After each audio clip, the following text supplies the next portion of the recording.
Looking at your whiskey collection, we all have them. We all know about them. Bottles that we just look at and go, this just was not good.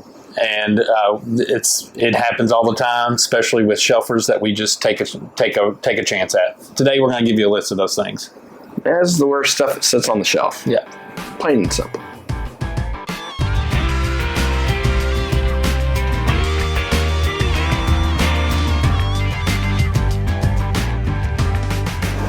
Welcome back to another edition of Bourbon Kingdom. I'm David. And I'm Zach. Today we are going to talk through some shelfer bourbons and whiskeys, and I don't know if I think there is a rye in there. There's at least one rye in there. Yeah, there is. That's 6 year. But adult beverage that sits in the shelves and is usually readily available at any of your local liquor establishments or at least our local liquor establishments, and just things that are kind of available and you just kind of regret buying them, even if they weren't that much money. So what Dave's nicely trying to say is these bottles suck. We don't recommend buying them, at least in our opinion. Now, some of y'all might agree or disagree, and if y'all disagree, that's cool. And if there's other ones we forgot, please put in the comments below. Oh, yeah, definitely put them in the comments below. Go ahead and also smash that like button. Go ahead and hit that notification button. And subscribe if you already haven't. Check us out on Patreon, Facebook, Instagram, TikTok, all the podcasts. All the things. Everywhere. All right. Ready to go? Mm-hmm. We got a lot of terrible whiskey to talk about. I'm super excited. Yep, let's do it. All right. So first terrible bottle. Bird Dog. Now, Dave... I'm really not even sure why you bought this, because anything with the name Bird Dog. You were still living here at my house at the time when I bought this. Yeah. I can tell you exactly why I bought this. Your dad was talking to me about it. Oh, yeah. Your dad was talking to me about it, and I can't remember what he said, but I remember... He said, you all had that Bird Dog whiskey? Probably. It doesn't sound anything else like that. That you are so insulting, Tate, with this. But I remember we bought it. And I remember having it. I don't know if you drank it that night, but I think I was drinking it, and you're like, "Oh, should I drink something?" Like, yeah, you might want to mix that with a lot of Coke. Yeah, and it's at least 10 years. It's at least something. Yeah, it kind of sucks. And I'm going to be honest with you, the rest of the Dogbird stuff I haven't had a bunch, but I've had some, haven't been great either. Yeah. So this is done well though, with mixing with Cokes. And I've had some people sit there and use to marinate with. Yeah, I mean, listen, there's any way you can get creative with whiskey that you don't enjoy. Got to try to find the cause. That's a good way to do it. Now, the old Cooper Craft is it 86 proof, something like that. Nope, it's 82.2 proof. So, for anybody who knows us, we're big Brown-Forman, Old Forester, Jack Daniels, Woodford fans. You can get Cooper Craft 100. It's fantastic. They do what type of barrels are those called? Oh, gosh. No. What's his name? Chernobyl? Definitely not that. Yeah. Anyways, they do something where That's where some of this liquid came from, Chernobyl. It would help it. Yeah. It's basically where they grew out the barrels, more liquid. Yeah. It's the oak. It's cool. And it actually does work. With this being said, this stuff does not do that, to my knowledge. And this stuff, at a little bit of a lower proof, it's not great. Yeah, it's definitely not great. As you can tell by the lack of, I think I've had this for, again, years, and this is all that's came out of this. Yeah. So, Cooper Craft 100, totally fully support that. Totally fully support everything that comes out of Brown-Forman when it comes to bourbon, except for this. I agree. I feel like we're going to keep saying that over and over again, whichever one you pull out. Dave's favorite distillery in the whole world. Dickle, also known as Sour Rag. I mean, it just always has that sniff to it. Like, have you ever... That's just it's just... Yes, it's the same note that I get on everything that has. Should say the bottle really quick while we're sitting here talking about it. It is the George Dickle Tennessee Sour Mash Whiskey. This is the Superior 12 recipe. The Superior, yes. I don't know what's superior about it. Yeah. Look, here's the thing. I have... There's to be fair, there has been a few things Dickle that have been fine. Experimental. Yeah. Rice. But fantastic. But there's not a ton. And this is definitely not one of them. And this one's pretty regularly available. And it just kind of misses the mark on it.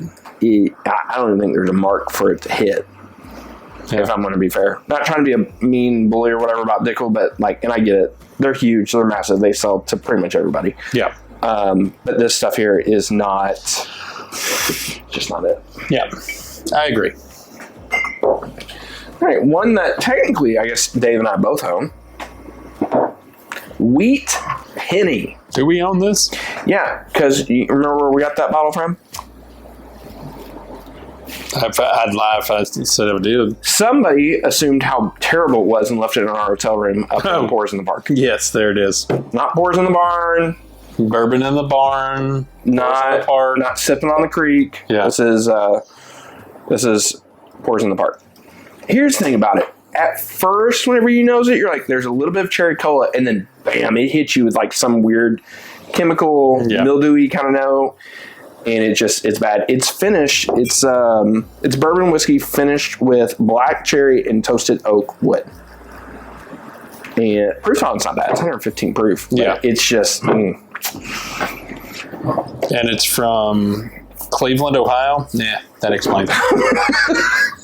Explains it. We have friends in Cleveland. Listen, I like people in Cleveland. Cleveland. The town is just not great. To the people, though, we still like. That's what I said. The people are great. We still like you all. I haven't had that experience in Cleveland. You haven't been there enough, I guess. That's probably true. All right, so this is the larceny. I thought I had a small batch laying around. This is a barrel pick, but for the sake of argument, I'm talking about the small batch. We could also talk about barrel picks too. Yeah, but to me, as much as I like the larceny barrel proofs, I just think the larceny small batch is not great. And if rumors are true, that new Old Fitz 7 year that's coming out, I think it's priced like maybe $10 more, 10 to $15 more than the larceny. I think it's just going to wipe it out. Like, why would you want one of those? I guess if you want a mixer, maybe. But those new Old Fitz 7 years, though, I think they're going to at least until they become a normal thing, it's going to like fly off the shelf. That's true. Did you see they come with a bag? You put it in a bag, you give it that little fancy top on top of a normal bottle. Issue, though, with the bag. Those Old Fitz come 6 to a case, and only 3 of them have a bag. Oh, so 3 are going to get a bag, 3 are not. I'm like, that's what caused problems. Awesome. Yeah. Love Heaven Hill. Really like and appreciate everything that they've been doing. They've really grown a lot in a lot of different aspects. Just the larceny small batch. Yes. It is not a hard jam, to put that nicely. Next one. All right. Russell 6-year straight rye whiskey. I mean, there's not anything really right with this.